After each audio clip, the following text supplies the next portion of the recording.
Salut à tous et à toutes les amis, c'est Logan et Brice et aujourd'hui on se retrouve pour une nouvelle vidéo et dans cette nouvelle vidéo on va vous présenter les 6 films d'horreur à pas voir seul en gros parce qu'ils font peur, c'est tout. Bon du coup je vous dis à tout de suite pour le début de la vidéo, le numéro X. Allez, à toutes, bye. J'allais oublier, je voulais juste vous prévenir aussi que Brice il sera pas là.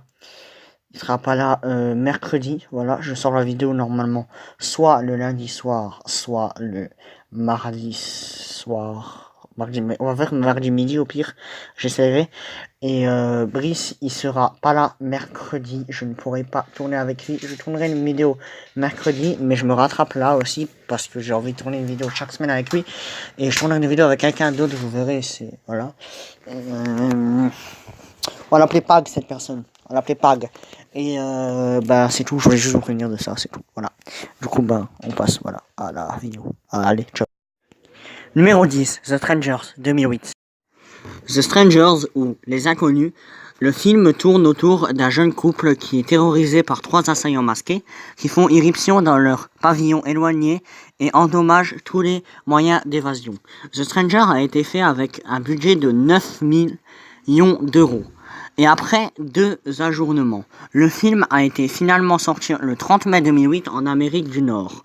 Le film a été commercialisé comme étant inspiré par une vraie histoire et a réalisé un gros chiffre d'affaires avec 81,6 millions de dollars au box-office dans le monde entier.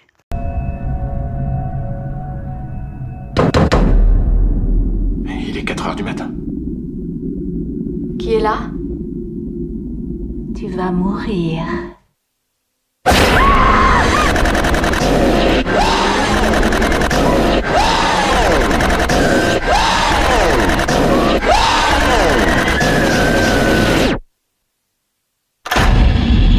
Numéro 9, The Conjuring, 2013.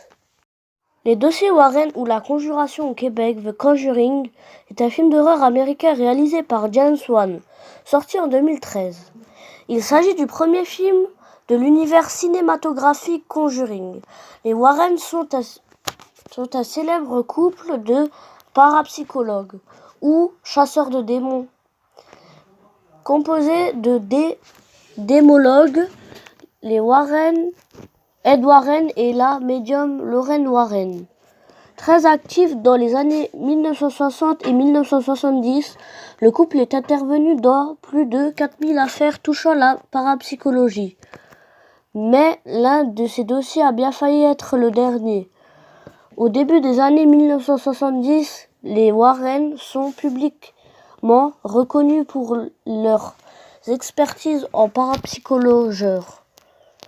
Maison du Connecticut témoignent de leur activité puisqu'elles rassemblent dans une pièce verrouillée l'ensemble des objets qu'ils jugent responsables de phénomènes de hantise. Ces affaires sont chacune des épreuves très dures à tel point qu'ils sont sur le point d'y mettre un terme.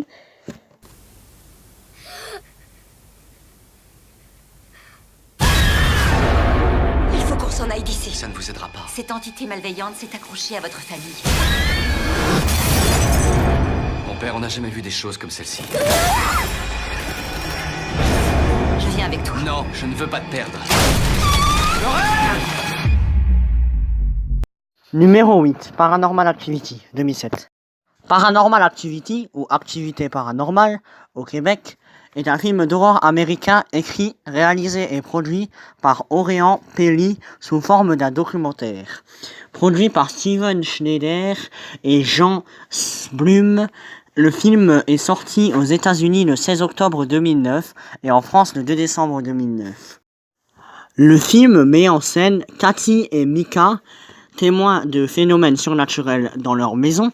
La caméra est tenue par Micah et la prise de vue est de type found footage, c'est-à-dire que le film est faussement représenté comme un montage d'enregistrement documentaire, à l'instar du projet Blair Witch. Le film a obtenu plusieurs nominations, dont celle du meilleur premier film au film Independence Print Award pour Oren Peli. Le film a d'ailleurs remporté le Teen Choice Award du meilleur film d'horreur thriller. Je vois pas. Je suis là, n'aie pas peur, je suis là.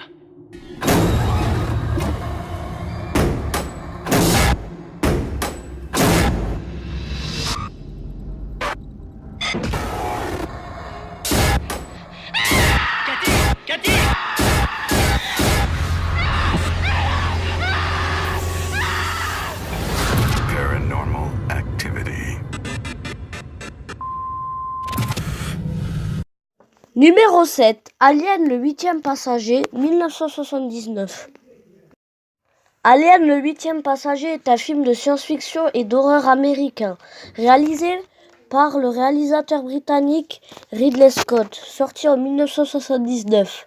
Le titre du film se réfère à l'antagoniste principal, une créature extraterrestre très agressive qui chasse et tente de tuer les 7 membres de l'équipage d'un vaisseau spatial, interprété par Tom Skerritt, Sigourney Weaver, John Hurt, Lan Holm, Yaphet Kotto, Harry Dean Stanton et Veronica Cartwright.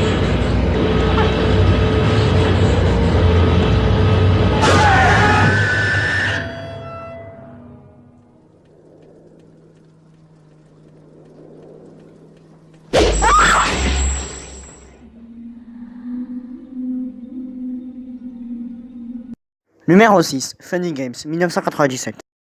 Anna, méfiante, lui donne les œufs, mais celui-ci les fait tomber. C'est ainsi qu'elle va lui redonner 4 œufs.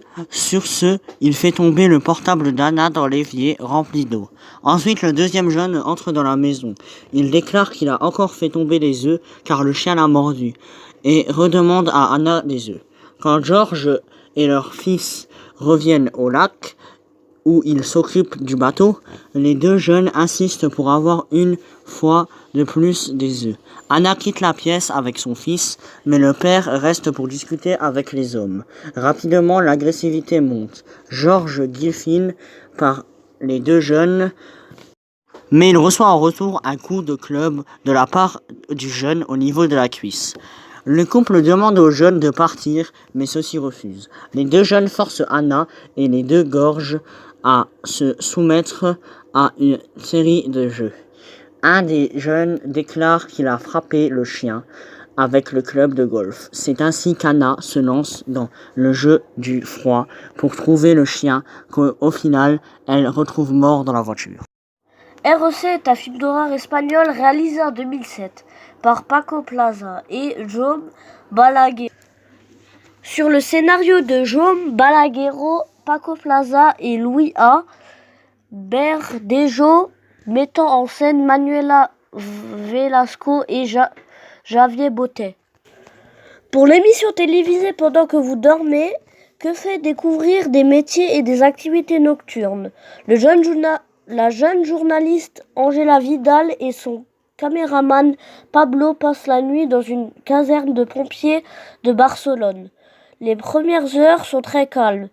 Puis un appel survient. Les habitants d'un immeuble ont entendu une voisine crier. L'équipe de nuit se rend sur le lieu accompagnée de 2 journalistes dans le hall de l'immeuble. Angela et les 2 pompiers découvrent que 2 policiers sont déjà sur place et que les habitants sont terrifiés par des hurlements qu'ils ont entendus. Ils entrent dans l'appartement concerné et trouvent alors une vieille femme nommée Conchita, qui attaque brutalement l'un des policiers en les mordant profondément à la gorge. Il s'enfuit de l'appartement en portant le blessé, à l'exception d'un pompier. Alors qu'il tente de sortir du bâtiment pour sauver le policier blessé, il découvre que les autorités les ont mystérieusement mis en quarantaine. Numéro 4. The Grudge, 2004. The Grudge, ou Rage meurtrière au Québec et au Nouveau-Brunswick, est un film d'horreur américano-japonais réalisé par Takashi Shimotsu avec Sarah Michelle Gellar et Jason Behr, sorti en 2004. Il s'agit d'une remake d'un film d'horreur japonais Ju-On. The Grudge 2002 est le premier volet de la trilogie The Grudge et est suivi par le Grudge 2 sorti en 2006 et par The Grudge 3 sorti directement en vidéo en 2009. À Tokyo, le professeur Peter Kirk se suicide sous les yeux de sa femme en laissant tomber du balcon de son appartement. 3 ans plus tard, Yoko, une employée des services sociaux, est chargée de s'occuper d'Emma Williams, une dame âgée qui souffre de léthargie et de légère démence. Elle le trouve seul dans la maison des Williams, entend du bruit au grenier et y est entraîné par une entière féminine surnaturelle. N'ayant pas de nouvelles de Yoko, Alex, son employeur, envoie la jeune Karen Davis, qui a suivi son petit ami Doug à Tokyo, la remplacer pour s'occuper d'Emma Williams. Karen arrive à la maison et y rencontre un petit garçon nommé Toshio. Enfermé dans un placard, elle prévient Alex et retourne s'occuper d'Emma quand surgit la créature qui a attrapé Yoko.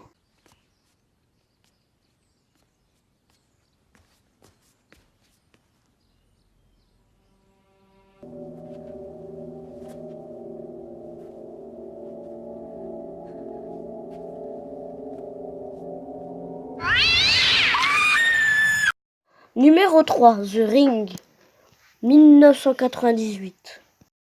Ring est un film d'horreur japonais réalisé par Hideo Nakata sous le scénario de Hiroshi Takahashi, d'après le roman du même titre Koji Suzuki, sorti dans les salles en 1998. Un soir, Tomoko et Masami, deux jeunes lycéennes, seules à la maison, s'amusent dans la chambre à se faire peur avec une rumeur, celle d'une vidéocassette. Une fois visionnée, une sonnerie téléphonique annoncerait votre propre mort avec raison.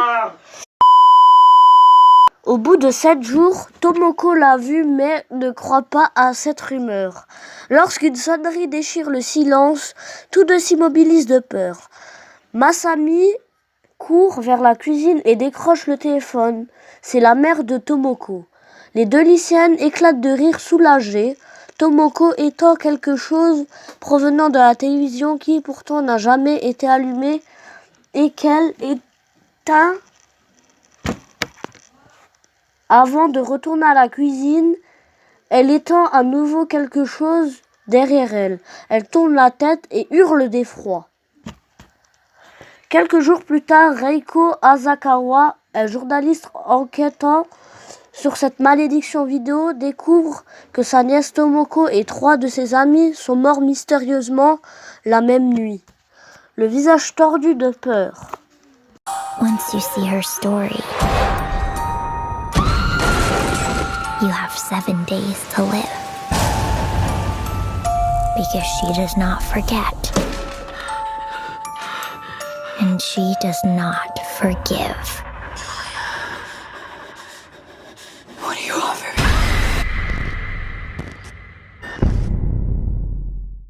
Numéro 2, The Blair Witch Project.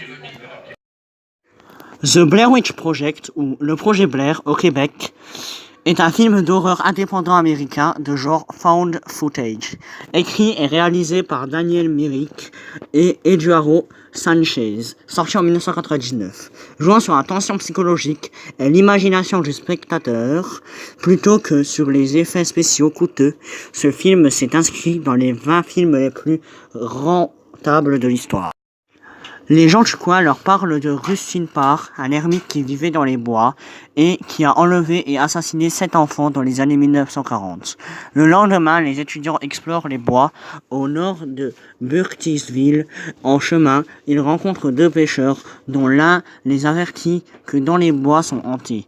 Les étudiants se rendent à Coffin Rock où 5 hommes ont été retrouvés assassinés rituellement au X1e siècle. Au 19e siècle, leur corps ayant ensuite disparu, le groupe campe pour la nuit. 1. The Exorcist, 1972. L'Exorciste est un film d'horreur américain réalisé par William Friedkin, sorti en 1973. Il s'agit de l'adaptation cinématographique du roman du même nom de 1971, écrit par William Peter Blatty. Ce livre, inspiré d'un véritable cas d'exorcisme, en 1949, raconte l'histoire d'une petite fille, Regan McNeil, possédée par un démon, et des exorcistes Lancaster Merrin et Damien Carras, qui tentent de l'exorciser. Le film met en vedette l'acteur Ellen Burstyn, Max von Sydow, Jason Miller et Linda Blair. Il repose sur la thématique de l'enfant démoniaque à la suite Rosemary Baby de Roman Polanski et Avant la malédiction de Richard Donner.